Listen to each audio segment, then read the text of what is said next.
The Marape government's fiscal architecture reflected in all its budget is built on two deeply flawed pillars. Firstly, the 5.6% CNNECT PNG appropriation, and secondly, the manipulation of GDP figures following a failed 2025 census. The CNNECT PNG Implementation and Funding Arrangements Act 2021 mandates a minimum appropriation of 5.6% of the annual national budget to the CNNECT PNG program. This figure is calculated from the original budget total, not revised budget after revenue shortfalls. In 2025, this was 1.6 billion paid to a handful of crony contractors, which is higher than the total DSIP and PSIP appropriations of 1.5 billion kina that was meant for 96 districts and 22 provinces. What a stark contrast between promoting national development versus crony capitalism.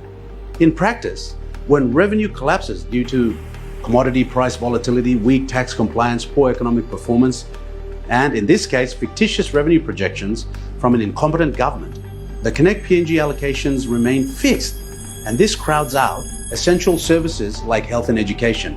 Today, the Nazarene Hospital at Kujip is shutting down, and provincial health authorities nationwide are in crisis as a corollary of the CNNECT PNG primacy by this reckless Marape government.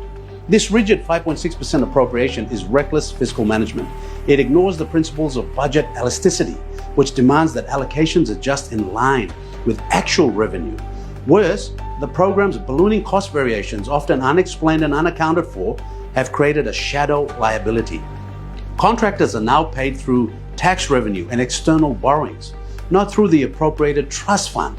This has led to a surge in arrears, undermining the credibility of the government's fiscal position and violating the intent of the Public Finance Management Act.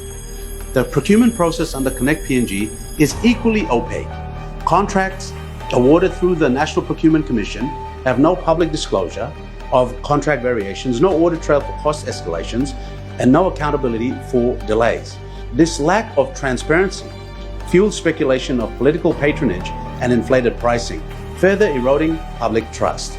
The second fallacy is the GDP figures. The failure of the 2025 national census has left the government without reliable demographic data. In response, it has resorted to manipulating GDP figures to maintain a palatable debt-to-GDP ratio and justify the unprecedented national debt stock of 65 billion kina in 2025.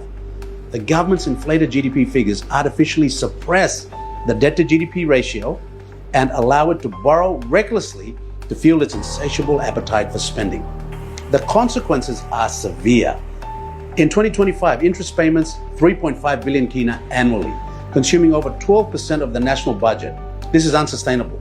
The manipulation of GDP figures to justify further borrowing is a fiscal mirage, one that risks plunging Papua New Guinea into a permanent debt trap. In sum, the Marape government's budget formulation is a masterclass in fiscal misdirection. It weaponizes statutory appropriations and statistical manipulation to sustain a political narrative of progress, while the economic foundations crumble beneath.